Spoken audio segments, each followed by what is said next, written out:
الله أكبر. الحمد لله رب العالمين الرحمن الرحيم مالك يوم الدين إياك نعبد وإياك نستعين اهدنا الصراط المستقيم صراط الذين أنعمت عليهم غير المغضوب عليهم ولا الضالين. تبارك الذي بيده الملك وهو على كل شيء قدير الذي خلق الموت والحياة ليبلوكم أيكم أحسن عملا وهو العزيز الغفور الذي خلق 7 سماوات طباقا ما ترى في خلق الرحمن من تفاوت فارجع البصر هل ترى من فطور ثم ارجع البصر كرتين ينقلب إليك البصر خاسئا وهو حسير ولقد زينا السماء الدنيا بمصابيح وجعلناها رجوما للشياطين وأعتدنا لهم عذاب السعير وللذين كفروا بربهم عذاب جهنم وبئس المصير إذا ألقوا فيها سمعوا لها شيئا وهي تفور تكاد تميز من الغيظ كلما ألقي فيها فوج سألهم خزنتها ألم يأتكم نذير قالوا بلى قد جاءنا نذير فكذبنا وقلنا ما نزل الله من شيء إن أنتم إلا في ضلال كبير وقالوا لو كنا نسمع أو نعقل ما كنا في أصحاب السعير فاعترفوا بذنبهم فسحقا لأصحاب السعير إن الذين يخشون ربهم بالغيب لهم مغفرة وأجر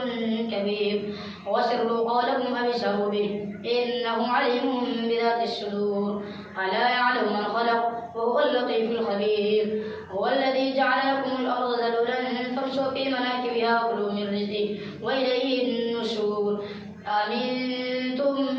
من في السماء أن يخسف بكم الأرض فإذا هي تمور أم أمنتم من في السماء أن يرسل عليكم حاصبا فاستعلمون كيف نذير ولقد كذب الذين من قبلهم فكيف كان نكير أولم يروا إلى الطير فوقهم صافات ويقبل ما يمسكهن إلا الرحمن إنه بكل شيء بصير أمن هذا الذي هو جند لكم ينصركم من دون الرحمن إن الكافرون إلا في غرور أمن هذا الذي يرزقكم إن أمسك رزقه بل لجوا في عتو ونفور فمن يمشي مكبا على وجهه أهدى أمن يمشي سويا على صراط مستقيم قل هو الذي أنشأكم وجعل لكم السمع والأبصار والأفئدة قليلا ما تشكرون قل هو الذي ذراكم في الأرض وإليه تحشرون ويقولون متى هذا الوعد إن كنتم صادقين قل إن العلم عند الله وإنما أنا نذير مبين فلما رأوا زلفة سيئت وجوه الذين كفروا وقيل هذا الذي كنتم به تدعون قل أرأيتم إن أهلكني الله ومن معي أو رحمنا فمن يجير الكافرين من عذاب أليم قل هو الرحمن آمنا به وعليه توكلنا فاستعلمون من هو في ضلال مبين قل أرأيتم إن أصبح ماؤكم غورا فمن يأتيكم بماء معين نون والقلم وما يسطرون ما أنت بنعمة ربك بمجنون وإن لك لأجرا غير ممنون وإنك لعلى خلق عظيم فاستبصر ويبصرون بأيهم المفتون إن ربك هو أعلم بمن ضل عن سبيله وهو أعلم بالمهتدين فلا تطع المكذبين ودوا لو تدهن فيدهنون ولا تطع كل حلاف مهين هماز مشاء بنميم مناع للخير معتد أثيم عتل بعد ذلك زنيم أن كان ذا مال وبنين إذا تتلى عليه آياتنا قال أساطير الأولين سنسمه على الخرطوم إنا بلوناهم كما بلونا أصحاب الجنة إذا أقسموا لا يسلمونها مسبئين ولا يستثنون فطاف عليها طائف من ربك وهم نائمون فأصبحت كالصريم فتنادوا مسبئين أن يغدوا على حرثكم إن كنتم صارمين فانطلقوا وهم يتخافتون ألا يدخلنها اليوم عليكم مسكين وغدوا على حرث قادرين فلما رأوها قالوا إنا لضالون بل نحن محرومون. قال أوسطهم ألم أقل لكم لولا تسبحون قالوا سبحان ربنا إنا كنا ظالمين. فأقبل بعضهم على بعض يتلاومون قالوا يا ويلنا إنا كنا طاغين عسى ربنا أن يبدلنا خيرا منها إنا إلى ربنا راغبون. كذلك العذاب والعذاب الآخرة أكبر لو كانوا يعلمون. إن للمتقين عند ربهم جنات النعيم. أفنجعل المسلمين كالمجرمين ما لكم كيف تحكمون أم لكم كتاب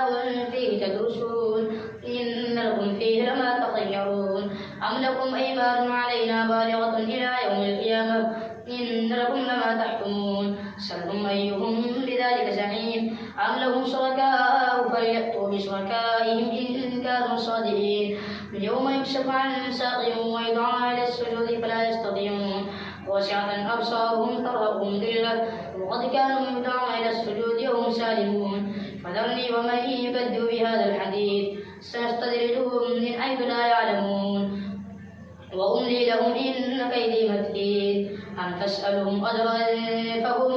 من مغرم مثقلون أم عندهم الغيب فهم يكتبون. فاصبر لحكم ربك ولا تكن كصاحب الحوت إذ نادى وهو مكظوم لولا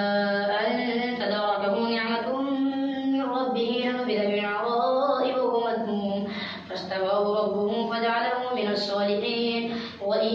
يكاد الذين كفروا ليزلقونك بأبصارهم لما سمعوا الذكر ويقولون إنه لمجنون وما هو إلا ذكر للعالمين. الحاقة ما الحاقة وما أدراك ما الحاقة. كذبت ثمود وعاد بالقارعة فأما ثمود فأهلكوا بالطاغية وأما عاد فأهلكوا بريح صرصر عاتية سخرها عليهم 7 ليال و8 أيام حسوما فترى القوم فيها صرعى كأنهم أعجاز نخل خاوية فهل ترى لهم من باقية. وجاء فرعون ومن قبله والمؤتفكات بالخاطئة فعصوا رسول ربهم فأخذهم أخذة رابية. إنا لما طغى الماء حملناكم في الجارية لنجعلها لكم تذكرة وتعيها أذن واعية. فإذا نفخ في السور نفخة واحدة وحملت الأرض والجبال فدكتا دكة واحدة فيومئذ وقعت الواقعة وانشقت السماء فهي يومئذ واهية والملك على أرجائها ويحمل عرش ربك فوقهم يومئذ 8 يومئذ تعرضون لا تخفى منكم خافية. فأما من أوتي كتابه بيمينه فيقول هاؤم اقرءوا كتابيه إني ظننت أني ملاق حسابيه فهو في عيشة راضية في جنة عالية قطوفها دانية كلوا واشربوا هنيئا بما أسلفتم في الأيام الخالية. وأما من أوتي كتابه بشماله فيقول يا ليتني لم أوت كتابيه ولم أدر ما حسابيه يا ليتها كانت القاضية ما أغنى عني ماليه هلك عني سلطانيه خذوه فغلوه ثم الجحيم صلوه ثم في سلسلة ذرعها 70 ذراعا فاسلكوه إنه كان لا يؤمن بالله العظيم ولا يحض على طعام المسكين فليس له اليوم هاهنا حميم ولا طعام إلا من غسلين لا يأكله إلا الخاطئون. فلا أقسم بما تبصرون وما لا تبصرون إنه لقول رسول كريم وما هو بقول شاعر قليلا ما تؤمنون ولا بقول كاهن قليلا ما تذكرون. تنزيل من رب العالمين. ولو تقول علينا بعض الأقاويل لأخذنا منه باليمين ثم لقطعنا منه الوتين فما منكم من أحد عنه حاجزين وإنه لتذكرة للمتقين وإنا لنعلم أن منكم مكذبين وإنه لحسرة على الكافرين وإنه لحق اليقين. فسبح باسم ربك العظيم. سأل سائل بعذاب واقع للكافرين ليس له دافع من الله ذي المعارج تعرج الملائكة والروح إليه في يوم كان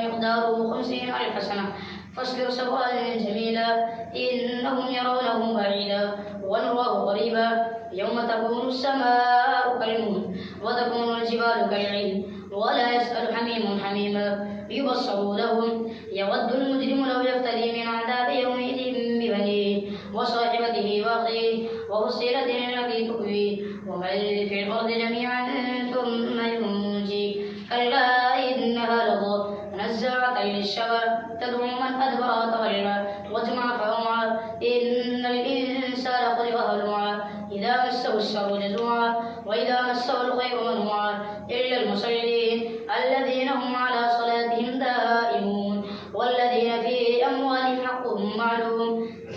عن السائل والمحروم والذين يصدقون بيوم الدين والذين هم من عذاب ربهم مشفقون إن عذاب ربهم غير مأمون والذين هم لفروجهم حافظون إلا على أزواجهم أو ما ملكت أيمانهم فإنهم غير ملومين فمن ابتغى وراء ذلك فأولئك هم العادون والذين هم لأماناتهم وعهدهم راعون والذين هم بشهاداتهم قائمون والذين هم على صلاتهم يحافظون أولئك في جنات مكرمون فما للذين كفروا قبلك مطيعين عن اليمين وعن الشمال عزين أيطمع كل امرئ منهم أن يدخل جنة نعيم كلا إنا خلقناهم مما يعلمون فلا أقسم برب المشارق والمغارب إنا لقادرون على أن نبدل خيرا منهم وما نحن بمسبوقين فذرهم يخوضوا ويلعبوا حتى يلاقوا يومهم الذي يوعدون يوم يخرجون من الأجداث سرعا كأنهم إلى نصب يوفضون خاشعة أبصارهم ترهقهم ذلة ذلك اليوم الذي كانوا يوعدون إنا أرسلنا نوحا إلى قومه أن أنذر قومك من قبل أن يأتيهم عذاب أليم قال يا قوم إني لكم نذير مبين أن اعبدوا الله واتقوه واطيعون يغفر لكم من ذنوبكم ويؤخركم إلى أجل مسمى إن أجل الله إذا جاء لا يؤخر لو كنتم تعلمون قال رب إني دعوت قومي ليلا ونهارا فلم يزدهم دعائي إلا فرارا وإني كلما دعوتهم لتغفر لهم جعلوا أصابعهم في آذانهم واستغشوا ثيابهم وصروا واستكبروا استكبارا ثم إني دعوتهم جهارا ثم إني أعلنت لهم وأسررت لهم إسرارا فقلت استغفروا ربكم إنه كان غفارا يرسل السماء عليكم مدرارا ويمددكم بأموال وبنين ويجعل لكم جنات ويجعل لكم أنهارا ما لكم لا ترجون لله وقارا وقد خلقكم أطوارا ألم تروا كيف خلق الله سبع سماوات طباقا وجعل القمر فيهن نورا وجعل الشمس سراجا والله أنبتكم من الأرض نباتا ثم يعيدكم فيها ويخرجكم إخراجا والله جعل لكم الأرض بساطا لتسلكوا منها سبلا فجاجا قال نوح رب إنهم عصوني واتبعوا من لم يزده ماله وولده إلا خسارا ومكروا مكرا كبارا وقالوا لا تذرن آلهتكم ولا تذرن ودا ولا سواعا ولا يغوث ويعوق ونسرا وقد أضلوا كثيرا ولا تزد الظالمين إلا ضلالا مما خطيئاتهم أغرقوا فأدخلوا نارا فلم يجدوا لهم من دون الله أنصارا وقال نوح رب لا تذر على الأرض من الكافرين ديارا إنك إن تذرهم يضلوا عبادك ولا يلدوا إلا فاجرا كفارا رب اغفر لي ولوالدي ولمن دخل بيتي مؤمنا وللمؤمنين والمؤمنات ولا تزد الظالمين إلا تبارا الله أكبر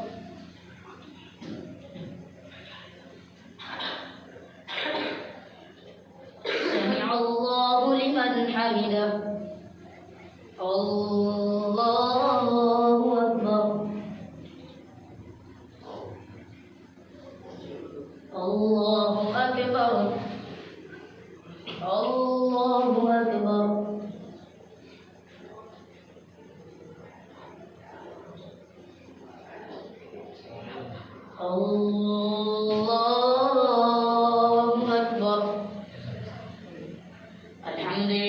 رب العالمين الرحمن الرحيم مالك يوم الدين إياك نعبد وإياك نستعين اهدنا الصراط المستقيم صراط الذين أنعمت عليهم غير المغضوب عليهم ولا الضالين.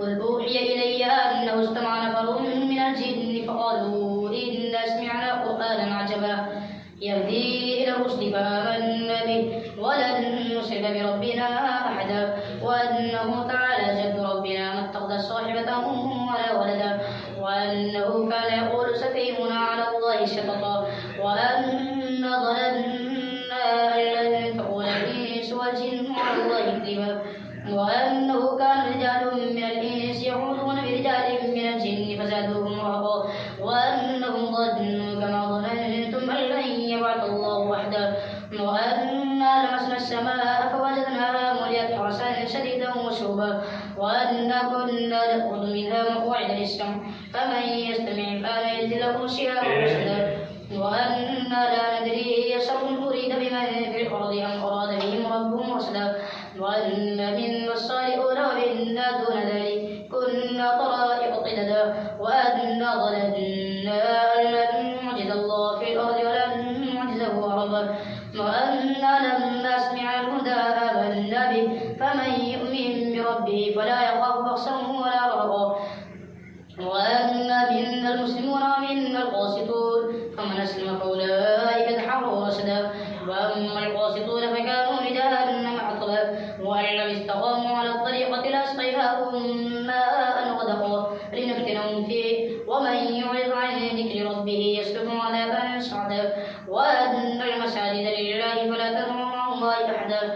وأنه لما قام عبد الله يدعوه كادوا يكونون عليه لبدا قل إنما أدعو ربي ولا أشرك به أحدا قل إني لا أملك لكم ضرا ولا رشدا قل إني لن يجيرني من الله أحد ولن أجد من دونه ملتحدا إلا بلاغا من الله ورسالاته ومن يعص الله ورسوله فإن له نار جهنم خالدين فيها أبدا حتى إذا رأوا ما يوعدون فسيعلمون من أضعف ناصرا وأقل عددا قل إن أدري قريب ما توعدون أم يجعل له ربي أمدا عالم الغيب فلا يظهر على غيبه أحدا إلا من ارتضى من رسوله فإنه يسلك من بين يديه ومن خلفه رصدا ليعلم أن قد أبلغوا رسالات ربهم وأحاط بما لديهم وأحصى كل شيء عددا يا أيها المزمل قم الليل إلا قليلا نصفه ومنقص منه قليلا أو زد عليه ورتل القرآن ترتيلا إنا سنلقي عليك قولا ثقيلا إن ناشئة الليل هي أشد وطئا وأقوم قيلا إن لك في النهار سبحا طويلا واذكر اسم ربك وتوتل إليه تبتيلا رب المشرق والمغرب لا إله إلا هو فاتخذه وكيلا واصبر على ما يقولون واهجرهم أجرا جميلا وذرني والمكذبين أولي النعمة ومهلهم قليلا إن لدينا أنكالا وجحيما وطعما ذا غصة وعذابا أليما يوم ترجف الأرض والجبال وكانت الجبال كثيبا مهيلا إنا أرسلنا إليكم رسولا شاهدا عليكم كما أرسلنا إلى فرعون رسولا فعصى فرعون الرسول فأخذناه أخذا وبيلا فكيف تتقون إن كفرتم يوما يجعل الولدان شيبا السماء منفطر به كان وعده مفعولا إن هذه تذكرة فمن شاء اتخذ إلى ربه سبيلا إن ربك يعلم أنك تقوم أدنى من ثلثي الليل ونصفه وثلثه وطائفة من الذين معك والله يقدر الليل والنهار علم أن لن تحصوا فتاب عليكم فاقرؤوا ما تيسر من القرآن علم أن سيكون منكم مرضى وآخرون يضربون في الأرض يبتغون من فضل الله وآخرون يقاتلون في سبيل الله فاقرؤوا ما تيسر منه وأقيموا الصلاة وآتوا الزكاة وأقرضوا الله قرضا حسنا وما تقدموا لأنفسكم من خير تجدوه عند الله هو خيرا وأعظم أجرا واستغفروا الله إن الله غفور رحيم يا أيها المدثر قم فأنذر وربك فكبر وثيابك فطهر والرجس فاهجر ولا تمنن تستكثر ولربك فاصبر فإذا نقر في الناقور فذلك يومئذ يوم عسير على الكافرين غير يسير ذرني ومن خلقت وحيدا وجعلت له مالا ممدودا وبنين شهودا ومهدت له تمهيدا ثم يطمع أن أزيد كلا إنه كان لآياتنا عنيدا سأرهقه صعودا إنه فكر وقدر فقتل كيف قدر ثم قتل كيف قدر ثم ردر ثم عبس وبصر ثم أدبر واستكبر فقال إن هذا إلا سحر يفتر إن هذا إلا قول البشر سأصليه سقر وما أدراك ما سقر لا تبغي ولا تذر لواحة للبشر عليها 19 وما جعلنا أصحاب النار إلا ملائكة وما جعلنا عدتهم إلا فتنة للذين كفروا ليستيقن الذين أوتوا الكتاب ويزداد الذين آمنوا إيمانا ولا يرتاب الذين أوتوا الكتاب والمؤمنون وليقول الذين في قلوبهم مرض والكافرون ماذا أراد الله بهذا مثلا كذلك يضل الله من يشاء ويهدي من يشاء وما يعلم جنود ربك إلا هو وما هي إلا ذكرى للبشر كلا والقمر والليل إذا أدبر والصبح إذا أسفر إنها لإحدى الكبر نذيرا للبشر لمن شاء منكم أن يتقدم أو يتأخر كل نفس بما كسبت رهينة إلا أصحاب اليمين في جنات يتساءلون عن المجرمين ما سلككم في سقر قالوا لم نكن من المصلين ولم نكن نطعم المسكين وكنا نخوض مع القائدين وكنا نكذب بيوم الدين حتى أتانا اليقين فما تنفعهم شفاعة الشافعين فما لهم عن التذكرة معرضين كأنهم حمر مستنفرة فرت من قسورة بل يريد كل امرئ منهم أن يؤتى صحفا منشرة كلا بل لا يخافون الآخرة كلا إنه تذكرة فمن شاء ذكره وما يذكرون إلا أن يشاء الله هو أهل التقوى وأهل المغفرة لا أقسم بيوم القيامة ولا أقسم بالنفس اللوامة أيحسب الإنسان أن لن نجمع عظامه بلى قادرين على أن نسوي بنانه بل يريد الإنسان ليفجر أمامه يسأل أيان يوم القيامة فإذا برئ البصر وخسف القمر وجمع الشمس والقمر يقول الإنسان يومئذ أين المفر كلا لا وزر إلى ربك يومئذ المستقر ينبأ الإنسان يومئذ بما قدم وأخر بل الإنسان على نفسه بصيرا ولو ألقى معاذيره لا تحدث به لسانك لتعجل به إن علينا جمعه وقرآنه فإذا قرأناه فاتبع قرآنه ثم إن علينا بيانه كلا بل تحبون العاجلة وتذرون الآخرة وجوه يومئذ ناظرة إلى ربها ناظرة ووجوه يومئذ باسرة تظن أن يفعل بها فاقرة كلا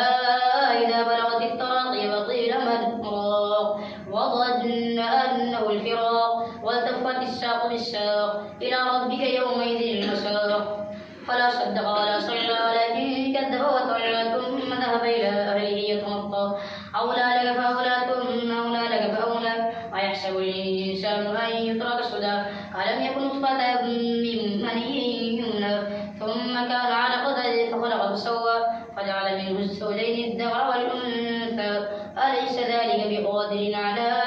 أن يحيي الموتى هل على الإنسان حين من الدهر لم يكن شيئا مذكورا إنا خلقنا الإنسان من نطفة أمشاج نبتليه فجعلناه سميعا بصيرا إنا هديناه السبيل إما شاكرا وإما كفورا إنا أعتدنا للكافرين سلاسل وأغلالا وسعيرا إن الأبرار يشربون من كأس كان مزاجها كافورا عينا يشرب بها عباد الله يفجرونها تفجيرا يوفون بالنذر ويخافون يوما كان شره مستطيرا ويطعمون الطعام على حبه مسكينا ويتيما واسيرا إنما نطعمكم لوجه الله لا نريد منكم جزاء ولا شكورا إنا نخاف من ربنا يوما عبوسا قمطريرا فوقاهم الله شر ذلك اليوم ولقاهم نضرة وسرورا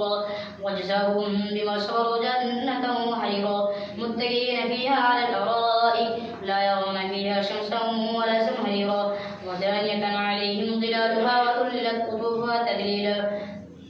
ويطاف عليهم بآنية من فضة وأكواب كانت قوارير من فضة قدروها تقديرا ويسقون فيها كأسا كان مزاجها زنجبيلا عينا فيها تسمى سلسبيلا ويطوف عليهم بلدان مخلدون إذا رأيتهم حسبتهم لؤلؤا منثورا وإذا رأيت ثم رأيت نعيما وملكا كبيرا عاليهم ثياب سندس خضر واستبرق وحلوا وسائر من فضة وسقاهم ربهم شرابا طهورا إن هذا كان لكم جزاء وكان سعيكم مشكورا إنا نحن نزلنا عليك القرآن تنزيلا فاصبر لحكم ربك ولا تطع منهم آثما أو كفورا واذكر اسم ربك بكرة وأصيلا ومن الليل فاسجد له وسبحه ليلا طويلا إن هؤلاء يحبون العاجلة ويذرون وراءهم يوما ثقيلا نحن خلقناهم وسددنا أسرهم وإذا شئنا بدلنا أمثالهم تبديلا إن هذه تذكرة فمن شاء اتخذ إلى ربه سبيلا وما تشاءون إلا أن يشاء الله إن الله كان عليما حكيما يدخل من يشاء في رحمته والظالمين أعد لهم عذابا أليما والمرسلات عرفا فالعاصفات عصفا والناشرات نشرا فالفارقات فرقا فالملقيات ذكرا عذرا أو نذرا إنما توعدون لواقع فإذا النجوم طمست وإذا السماء فرجت وإذا الجبال نصبت وإذا الرسل قدت لأي يوم أجلت ليوم الفصل وما أدراك ما يوم الفصل ويل يومئذ للمكذبين ألم نهلك الأولين ثم نتبعهم الآخرين كذلك نفعل بالمجرمين ويل يومئذ للمكذبين ألم نخلقكم من ماء مهين فجعلناه في قرار مكين إلى قدر معلوم فقدرنا فنعم القادرون ويل يومئذ للمكذبين ألم نجعل الأرض كفاتا أحياء وأمواتا وجعلنا فيها رواسي شامخات واسقيناكم ماء فراتا ويل يومئذ للمكذبين انطلقوا إلى ما كنتم به تكذبون انطلقوا إلى ظل ذي 3 شعب لا ظليل ولا يغني من اللهب إنها ترمي بشرر كالقصر كأنه جمالة صفر ويل يومئذ للمكذبين هذا يوم لا ينجبون ولا يقدرنهم فيعتذرون ويل يومئذ للمكذبين هذا يوم الفصل جمعناكم الأولين فإن كان لكم كيد فكيدون ويل يومئذ للمكذبين إن المتقين في ظلال وعيون وفواكه مما يشتهون كلوا واشربوا هنيئا بما كنتم تعملون إنا كذلك نجزي المحسنين ويل يومئذ للمكذبين كلوا وتمتعوا قليلا إنكم مجرمون ويل يومئذ للمكذبين وإذا قيل لهم اركعوا لا يركعون ويل يومئذ للمكذبين فبأي حديث بعده يؤمنون الله أكبر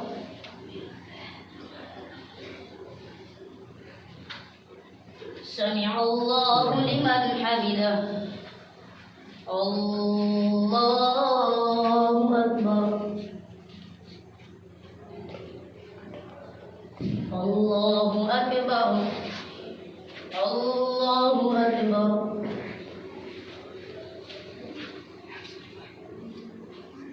الله أكبر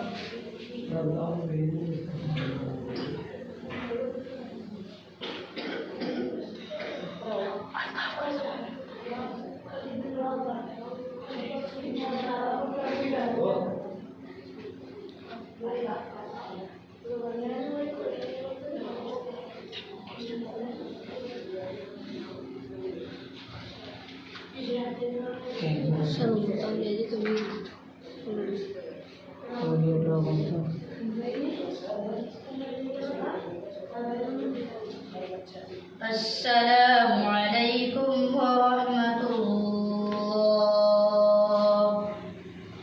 السلام